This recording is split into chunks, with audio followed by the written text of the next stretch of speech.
Musim akan selalu berganti, kasih Tuhan tetap abadi, tak akan berubah sampai selamanya. Ku tetap percaya, yakin Tuhan memberkati, ku yakin Tuhan melindungi. Burung di udara Tuhan pelihara karena kasih-Nya. Tuhan selalu menolongku, selalu menjagaku. Sehelai di rambutku tak akan terjatuh tanpa seizin-Mu. Tuhan selalu menolongku, selalu menjagaku. Dia mengenyangkanku dan peliharaku seumur hidupku.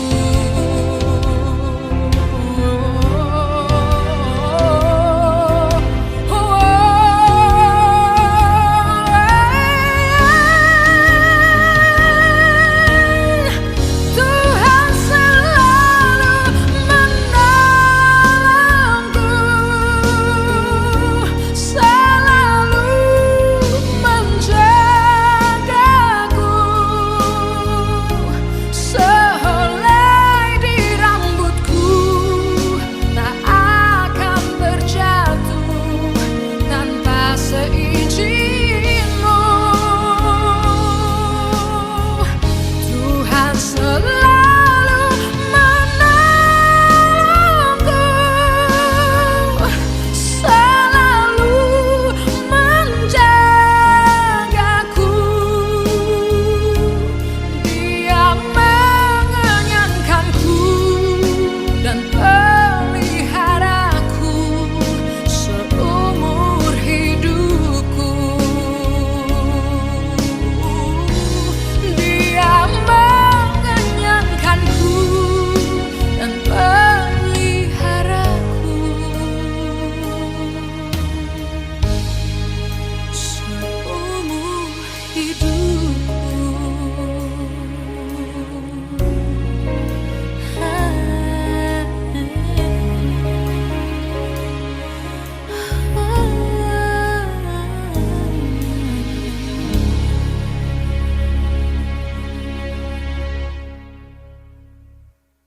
Shalom adik-adik, senang sekali Kak Charles bisa bersama dengan kalian pada hari ini.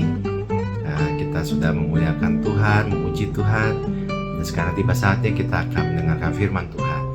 Mari kita tundukkan kepala kita berdoa. Ya Bapa, kami bersyukur buat kesempatan ini kami boleh berkumpul bersama Tuhan untuk memuji dan memuliakan nama-Mu. Dan sekarang tiba saatnya kami akan mendengarkan firman-Mu. Berbicaralah kepada kami ya Tuhan, dan berikanlah kami pengertian supaya firman-Mu ini dapat menguatkan dan meneguhkan hati kami. Terima kasih ya Tuhan, hanya dalam nama Tuhan Yesus kami berdoa dan mengucap syukur. Haleluya, amin. Amin. Nah adik-adik, tema renungan Kak Charles pada pagi hari ini adalah berbahagialah orang yang suci hatinya. Berbahagialah orang yang suci hatinya. Mari kita buka kitab kita di Matius 5 ayat 8. Matius 5 ayat 8. Demikianlah firman Tuhan. Berbahagialah orang yang suci hatinya, karena mereka akan melihat Allah. Berbahagialah orang yang suci hatinya, karena mereka akan melihat Allah. Nah adik-adik, apakah adik-adik pernah mendengar istilah Dansari? istilah ini adalah istilah dari Jepang ya adik-adik, tentang membersihkan kehidupan, tentang membersihkan rumah gitu ya, dari barang-barang yang tidak berguna, dari sampah-sampah yang berserakan ya, supaya bersih gitu rumahnya ya, dan juga supaya orangnya juga kehidupannya juga baik ya, dan rapi seperti itu ya adik-adik. Nah adik-adik, Kak Charles juga orang yang senang gitu ya, beberes rumah, merapikan rumah gitu, bersih-bersih ya.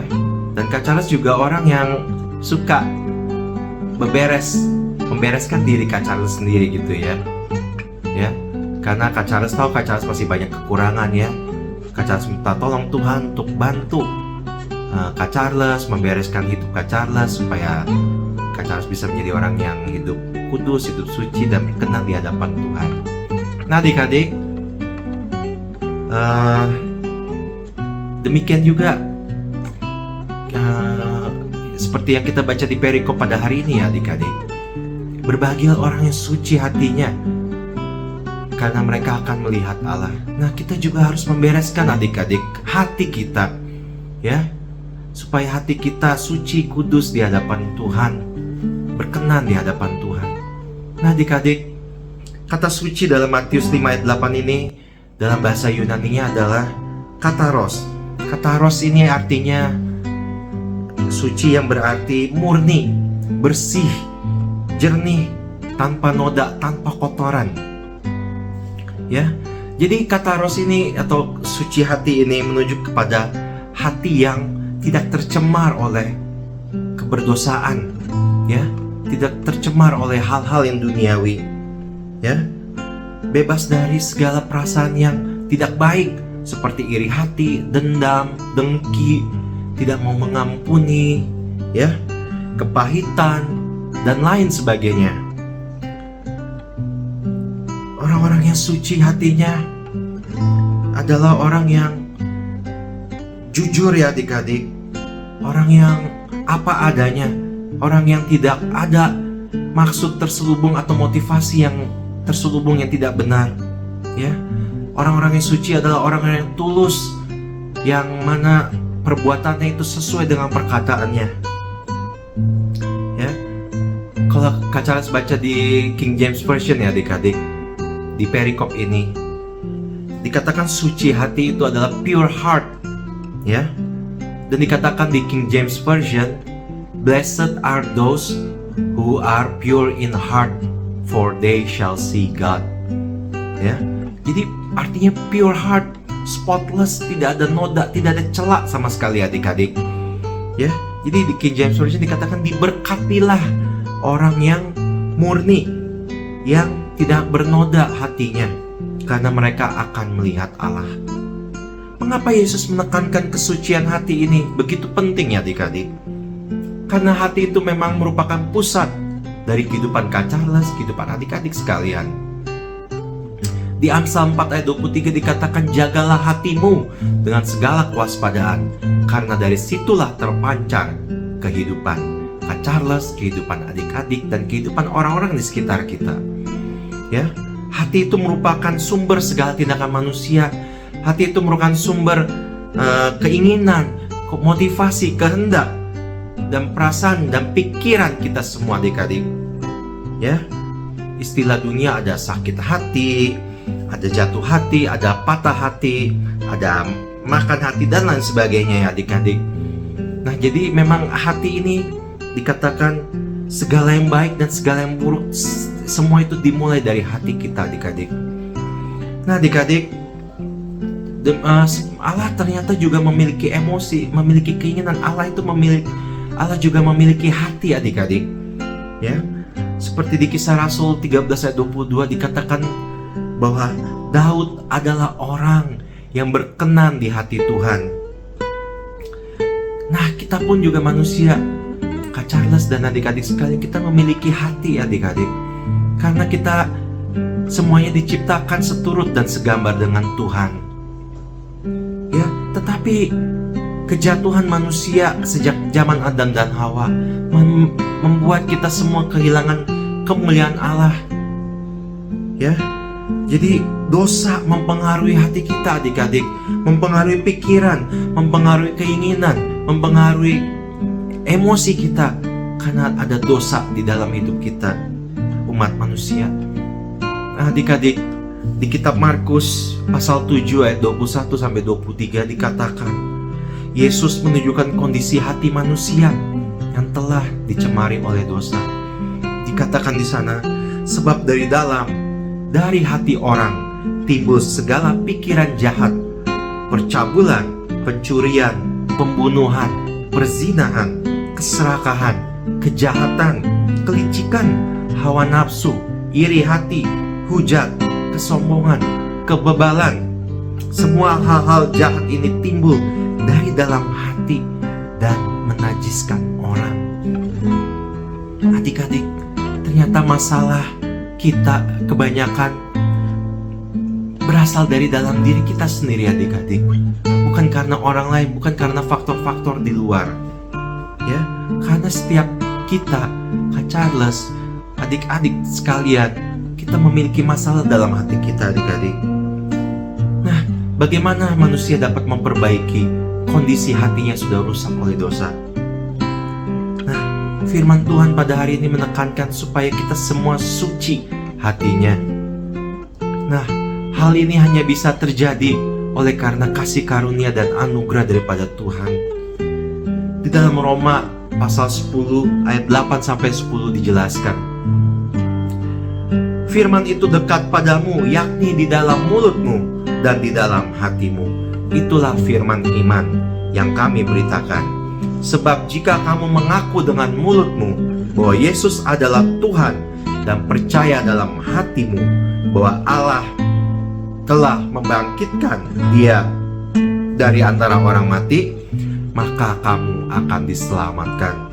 Karena dengan hati orang percaya dan dibenarkan, dengan mulut orang mengaku dan diselamatkan. Nah adik-adik, oleh kasih karunia Allah kita yang berdosa, kita yang tidak layak ini, kita ditolong oleh Tuhan, dikasih anugerahnya untuk dengan hati kita percaya, dan hati kita dibaharui adik-adik, ya, supaya kita bisa hidup kudus, supaya kita bisa hidup suci di hadapan Tuhan, ya.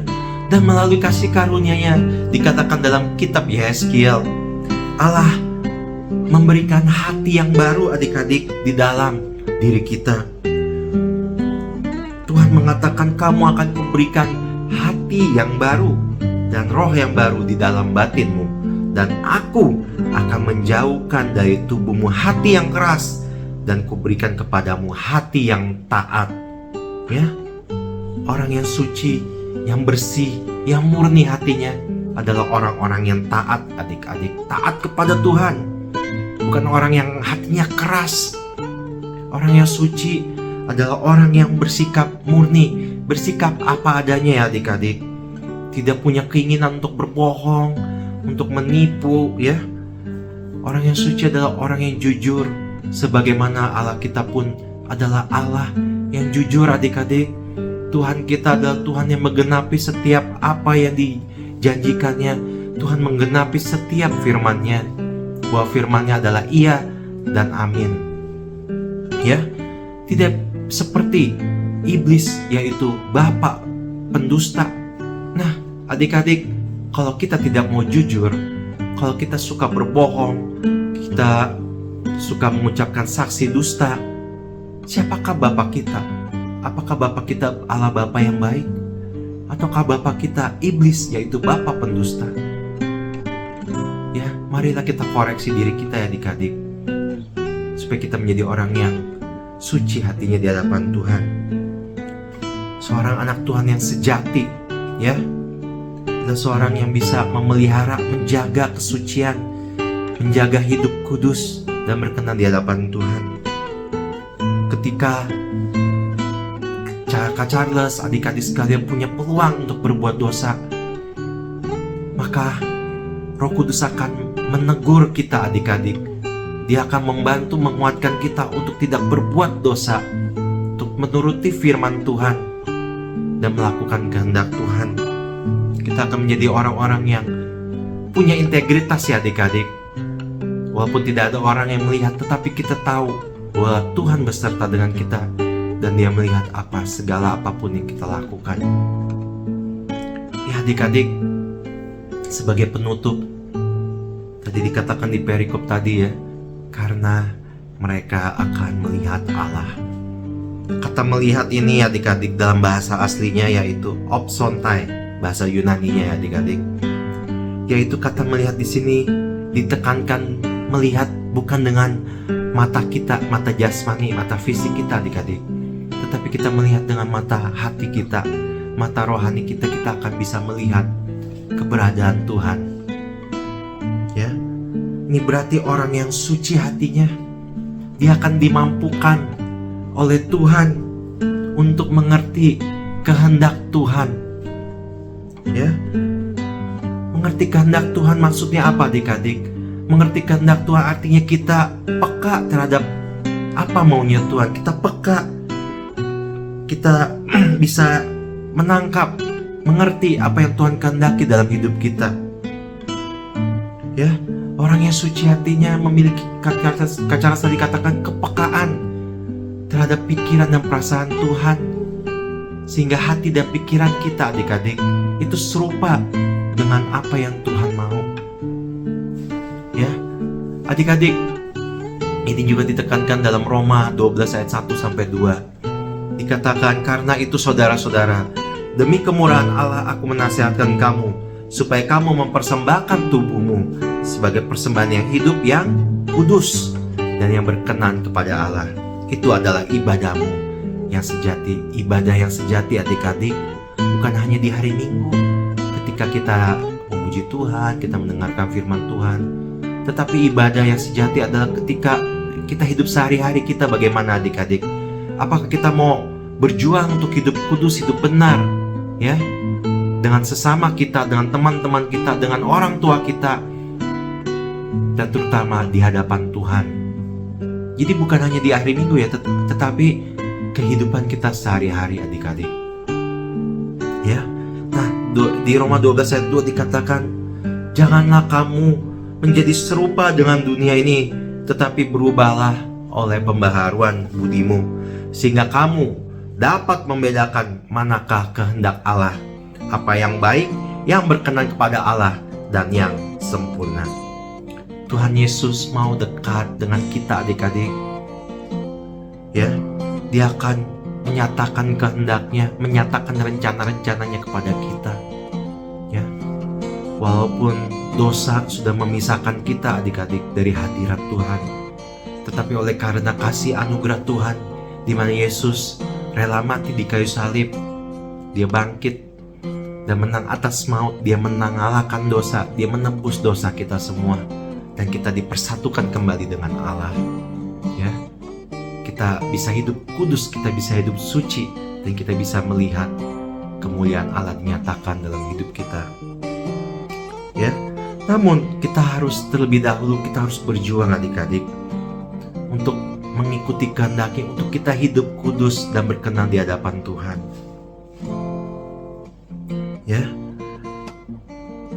nah, kalau kita mau hidup suci, hati kita bersih, hati kita murni, hati kita tidak ada noda, hati kita tidak tercela adik-adik. Dikatakan tadi firman Tuhan, berbahagialah orang yang suci hatinya, karena mereka akan melihat Allah. Amin untuk firman Tuhan. Mari kita tundukkan kepala kita, kita berdoa. Bapa kami dalam surga, kami bersyukur Tuhan buat firman-Mu yang telah ditabur pada pagi hari ini. Kami belajar bagaimana orang yang suci hatinya, mereka akan menjadi orang yang berbahagia karena mereka bisa melihat Allah. Kami percaya Tuhan, ketika kami hidup kudus dan berkenan di hadapan-Mu, maka Engkau ada bersama-sama dengan kami. Engkau Allah Immanuel, Bapa yang kekal, menjadikan kami anak-anak-Mu, dan Engkau mengasihi kami anak-anak-Mu. Tuhan, terima kasih ya Tuhan. Terima kasih untuk kebenaran firman-Mu yang telah ditabur pada pagi hari ini. Kami mau terus berjuang ya Tuhan, untuk hidup kudus dan berkenan di hadapan Terima kasih ya Tuhan, hanya dalam nama Tuhan Yesus kami telah berdoa dan mengucap syukur. Haleluya. Amin. Amin. Selamat berhari Minggu adik-adik. Sampai jumpa di minggu-minggu yang akan datang. Tuhan Yesus memberkati.